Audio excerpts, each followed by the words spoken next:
Everybody knows that East Coasters are very particular about their bagels, so there's always that kind of undercurrent of the importance of bagels.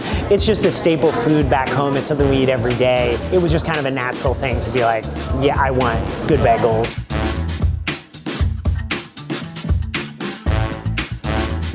For us, it was just about having a space where we could make good food and have a community space for people to hang out and have fun. I can help you over here. Hello. It's really nice to go in a place and feel welcome, and it's seamless, and that's kind of the idea of the whole thing, is we would just treat people how we would want to be treated in a space, and I think everybody receives that well.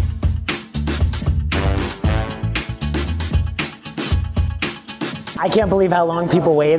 Thank you. Yeah, thank you for waiting, and thank you for being a part of, the restaurant and coming here.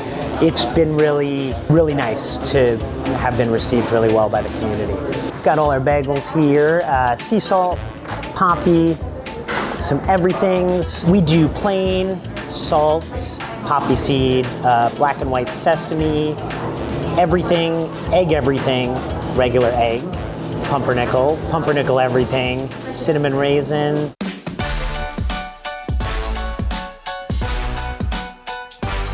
Our mixes are about 500 bagels. We do about 2 bags of flour in a mix. I guess what really makes a really good flavor is the fermentation or proofing process. We want a minimum of 24 hours. We even have kind of extended that to 48 hours now, and that will give it that really kind of nice crisp crust, and then that really kind of nice chewy interior. The bagels are then boiled for about 30 seconds, so it basically just kind of locks in all that moisture, and then we put them on what's called a bagel board, which is a metal board about 24 inches long with burlap on the top. So we put them in the oven for 5 minutes, and then after 5 minutes they get flipped onto a baking stone and then finish baking for about 12 minutes for us, and then I think that process is what really creates the special texture and flavor. I think we're doing probably about 3,000 bagels, 3,500 bagels out of a very small production area and kitchen, so we have a really, really good team. This is Ruben. I think we're doing maybe 10,000 bagels a week on average. We do 3 markets a week: the Saturday West Side in Santa Cruz, Live Oak on Sunday in Santa Cruz, and Mountain View on Sunday as well.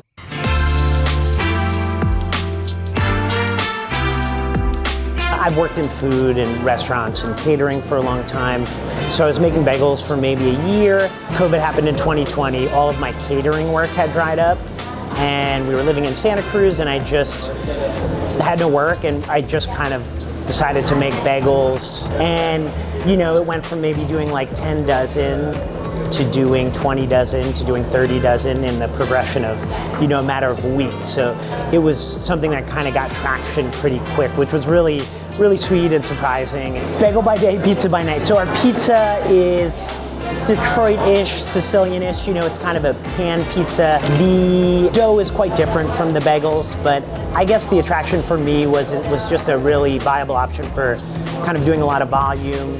It translates well to go, it has that kind of really nice texture, and the thicker crust I like as kind of a better vehicle for all these toppings, and it's just kind of a fun style of pizza.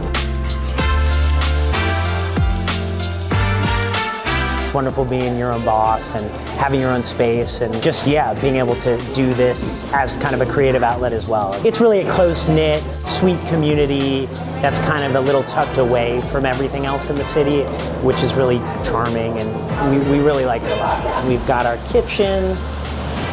Bagels can be a little messy. This is Guillermo.